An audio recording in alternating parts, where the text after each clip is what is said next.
This is part 2 of The Church in Crisis. Part 1 is already uploaded. Go ahead and go back to my previous video where we discussed the sex abuse scandal that has recently erupted and my thoughts on how this was allowed to happen. My theory still remains that all of this began in the modernization of the church. It was right before Vatican II that our Blessed Mother warned us of a great apostasy coming to our church, and a demon bragged to an exorcist, as chronicled in the book Mary Crushes the Serpent, when he said that he would use the church's priests to raise his own church within the Holy Church. So again, go back and watch the previous video. It explains this theory and the evidence that I have to back my theory up. Now, I was a little surprised that I had to make a part 2. I honestly thought my next episode was going to be an entirely new topic. As a matter of fact, I was planning on taking a break from making videos at all until that I could start to advertise and gain more subscribers. But then there has been some new breaking news, and I needed to get this episode made in a timely fashion because with news like this, you can't comment on it far removed from when it happens. So I figured I would get this episode up so that people can hear my real-time reactions as this keeps breaking. This news, if true, and there's no reason at this time to doubt it, judging by the reactions of the Pope, the cardinals, bishops, priests, including many of whom I know personally and have spoken to on this, so it's likely accurate. And if it is true, as I said, this is earth-shattering news that will rock the church to her very core. Now, there's a slight disclaimer here. I'm not a fan of Pope Francis. I never have made that a secret to those who know me. My friends, the priests I know, family, everyone knows me as a strong critic of who I call an illegitimate successor to Peter. I've also been attacked for it. So many people accuse me of being a bad Catholic because I dare question him. I dare to ask questions. I dare deny papal infallibility. And you know what? I'm going to have to do an episode on papal infallibility because people don't seem to understand what it truly means. It doesn't mean what they think it means.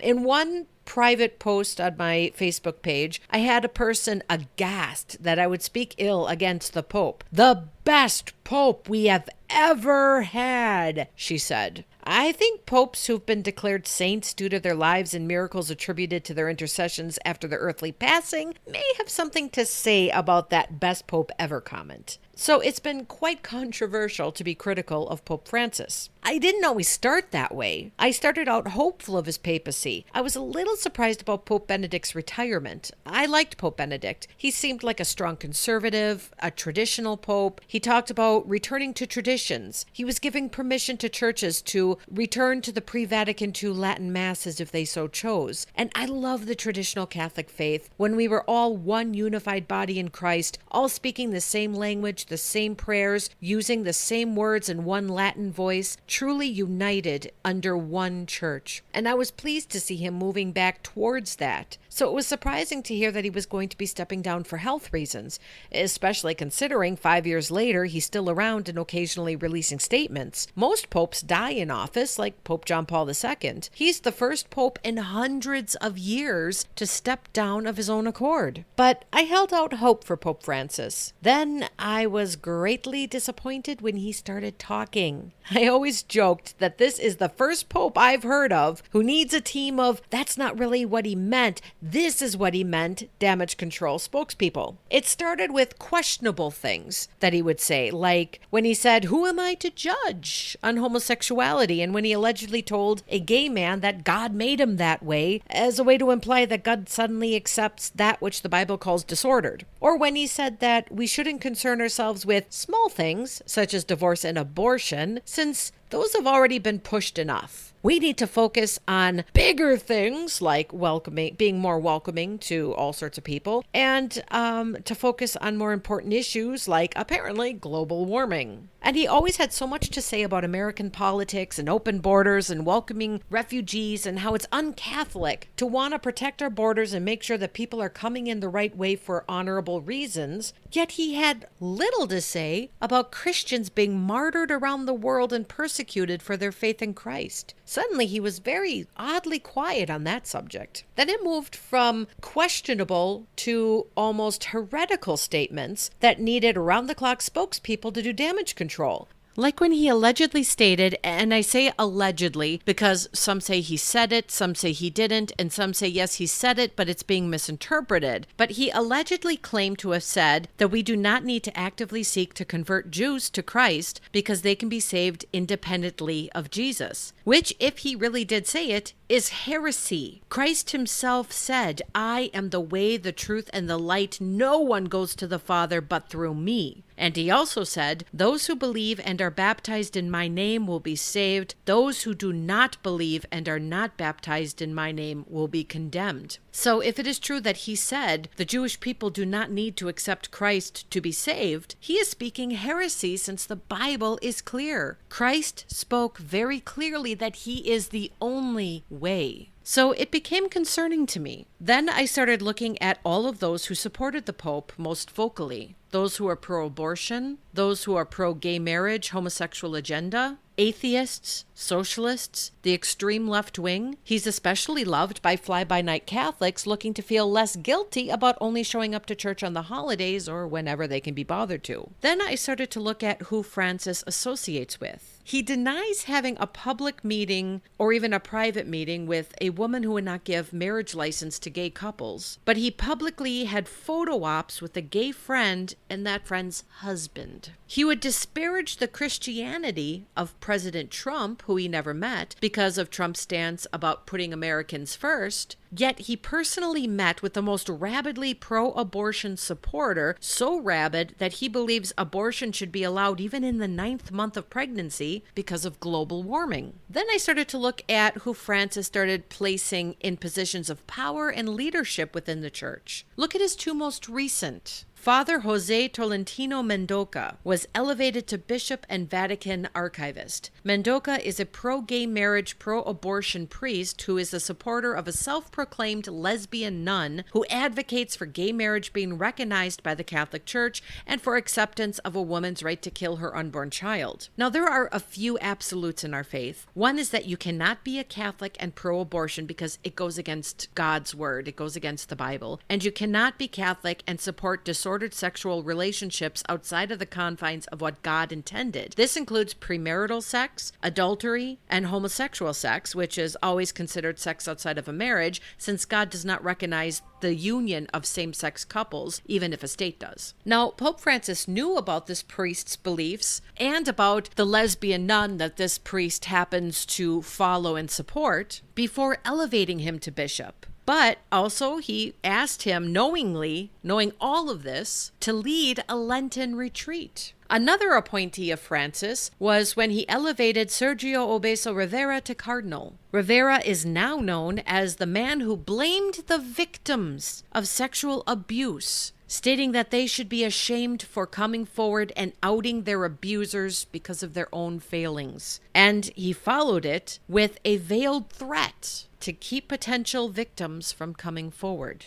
Another appointee to cardinal is Cardinal Blaise Cupich. I'm sorry, I have absolutely no idea how to pronounce this. Blaise Cupich or Blaise Stupidich. I don't know. Either way, he's an idiot. But he's the Cardinal of Chicago. And he recently stated that anybody who is critical of the Pope or questions the Pope or has concerns about the Pope only do so because he's a Latino. Nothing says virtue signaling better than an old white man pulling the race card because he's afraid of people thinking for themselves. So when you add it all up, questionable statements, potentially heretical statements, surrounding himself with like-minded heretics, being praised by those who would normally hate Catholics or who love the title of being a Catholic but not the work it takes to be Catholic, when you look at it as a whole, I would assume that anyone with a rational mind would understand my misgivings about the Pope. And now it's all coming to fruition. All my misgivings, all my gut instincts,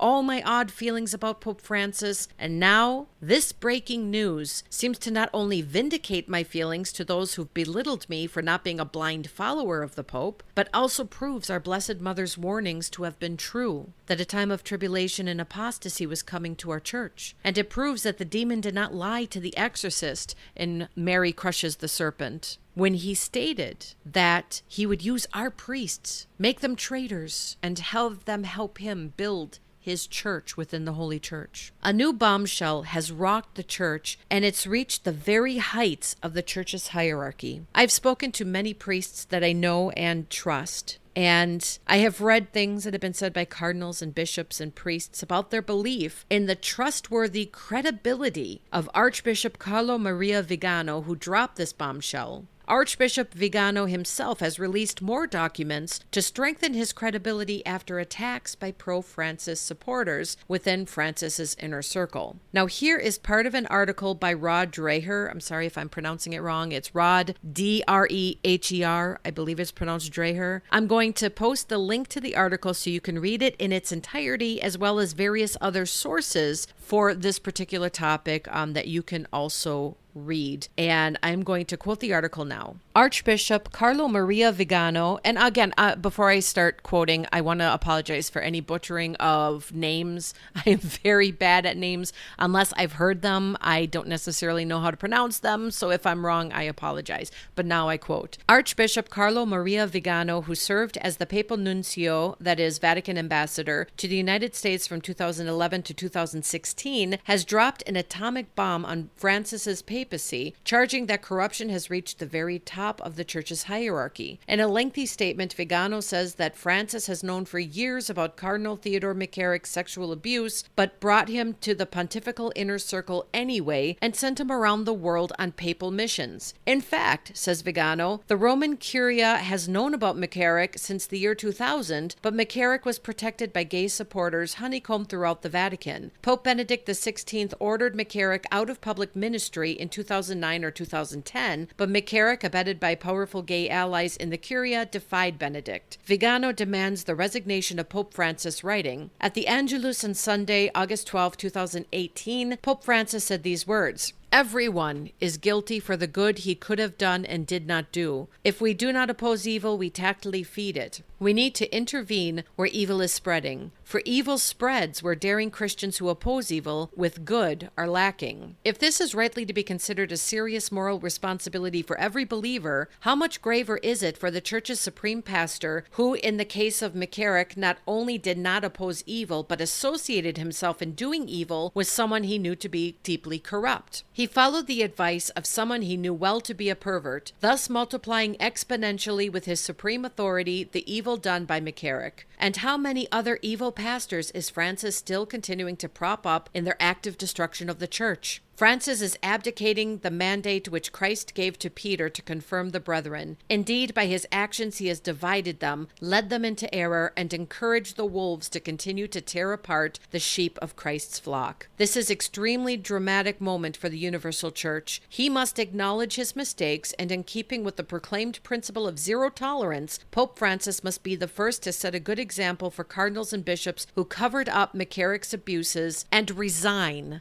along with all of them." End quote. So if true, Pope Benedict imposed sanctions on McCarrick for the sins that removed him from all public service. The sanctions stated that he must leave his seminary where he lived. He would not be allowed to travel in service of the church. He would not be allowed to serve Mass, to make public appearances, or give lectures. Basically, he would have to live in seclusion and prayer as penance for his sins. Pope Francis, having knowledge of the sanctions and the sins that led to those sanctions to be imposed on him, lifted the sanctions of this pervert and knowingly brought him into his inner circle and sent him off as a representative of the Vatican. So now we have Pope Francis potentially having knowledge of the cover-up of the sexual abuse, knowledge of the perversion of McCarrick, and yet lifting the sanctions imposed by Pope Benedict and even bringing him into the inner circle of the papacy. And now couple that with the fact that he has also surrounded himself with a pro-gay marriage, pro-abortion priest turned bishop, and elevated to cardinal a man who blames the victims for coming forward. And now this, it's kind of actually a little frightening when you really think about who is leading our church and sitting on the throne. And it's almost as if Pope Francis is surrounding himself with despicable people to protect the throne. And should he fall from grace, as it appears he may, he will still have enough scoundrels in high positions to protect the evil works that they've already accomplished and then further on it. As of right now, the Pope, who never misses an opportunity to put his foot in his mouth, has suddenly decided to plead the fifth. He simply states to read the documents Vigano has released and decide for yourself. Not exactly a stern denial of the accusations. This is where we know that we are seeing the apostasy warnings of Mary and Satan's church bragged of by the demon coming to be. And we're not close to the end yet. We're not even at the apex where we could say, well, at least it's all downhill from here. We have a long fight and struggle ahead of us. We need to fast and to pray to get Satan out of the Holy Church and to tear down the wall he has built around it. From now on, we cannot be fly-by-night holiday Catholics. We must choose God or selves. If we choose selves, we may as well choose Satan. Those who choose God, remember our greatest weapon against evil is the Most Holy Rosary. Pray it every day. Pray it for the church. Pray it for justice. Say prayers for the protection of all the good and innocent servants of God within the church, those who are fighting as hard as we are to reclaim the glory of the Holy Church for God. Pray with all your might. Don't give up. Don't be discouraged. As I said in the previous episode, our Holy Mother did not leave us without hope. So we cannot be cowards. We cannot be blind. If you have spare time, study theology. Look at the traditions of the Church before Vatican II. Read the books on the doctors of the Church, especially all of the saints. Do not be afraid to ask hard questions. Don't be afraid to seek the answers in the Bible itself. When in doubt, pray and never give up. Christ told Peter that upon this rock he would build his church, and the powers of hell will never prevail against it. So have faith and fight the just and good fight to kick Satan out of our church and kick him back to hell and reclaim our church for God. And God bless.